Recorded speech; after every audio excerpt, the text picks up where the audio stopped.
La jeune fille connaissait les recommandations de Dieu en ce qui a trait aux fréquentations, mais elle ne les a pas écoutées. Maintenant que l'innocence est partie, à quoi bon essayer de recommencer à marcher dans les voies de Dieu? Est-ce même possible de faire marche arrière?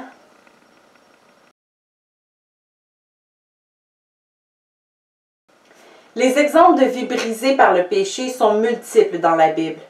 Nous pouvons penser à David et Bathsheba ou l'histoire de la femme adultère dans Jean 8.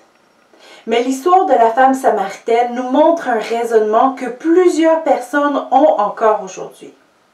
Jésus dit « Car tu as eu 5 maris, et celui que tu as maintenant n'est pas ton mari. En cela tu dis vrai. » Plusieurs commentaires bibliques s'entendent ici pour dire que la femme samaritaine n'était sûrement pas veuve de tous ses maris. Ce n'est pas impossible, mais les commentaires supposent qu'il serait plus sensé de croire qu'elle est peut-être passée par un veuvage, puis par quelques divorces, et la voilà enfin en concubinage. Comme plusieurs d'entre nous, petite, elle rêvait sûrement qu'elle allait se marier à un seul homme et qu'il serait son seul mari pour la vie. Mais après une erreur, elle en a enchaîné une autre, jusqu'à ce qu'elle arrive au point de ne plus rechercher le bon chemin du tout. De nos jours, nous croisons aussi des chrétiens qui, après avoir eu une relation sexuelle avant le mariage, jettent l'éponge et s'enfoncent davantage dans le péché et finissent par cohabiter ensemble sans être mariés ou multiplier les aventures. Le mal est déjà fait de toute façon. Tant qu'à pécher, allons-y gaiement. J'ai déjà dépassé les limites. Des phrases qui ne sont peut-être pas dites à haute voix, mais qui décrivent bien l'attitude défaitiste de plusieurs chrétiens après leur chute. Est-ce possible de faire marche arrière? Oui, tout à fait. C'est ce qu'a dit Jésus à la femme adultère. « Je ne te condamne pas non plus, va et ne pêche plus. » Dans 1 Jean 1,9, nous avons une belle promesse. Si nous confessons nos péchés, il est fidèle et juste pour nous les pardonner et pour nous purifier de toute iniquité. Oui, Dieu peut vous donner une nouvelle vie.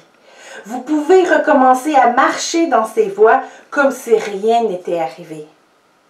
Venez et plaidons, dit l'Éternel. Si vos péchés sont comme le cramoisi, ils deviendront blancs comme la neige.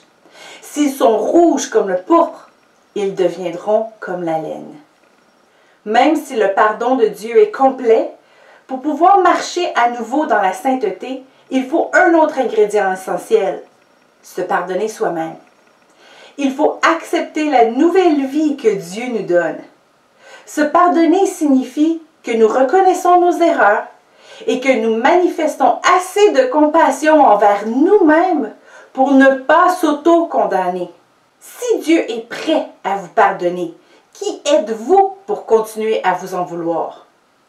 Il faut laisser l'orgueil de côté, accepter cette grâce imméritée et entrer dans la vie de Christ. Il n'est pas trop tard pour recommencer. Christ a accepté de mourir sur la croix pour que nous n'ayons pas à souffrir des conséquences de nos péchés. Alors acceptons son pardon, pardonnons-nous nous-mêmes et son sacrifice n'aura pas été en vain.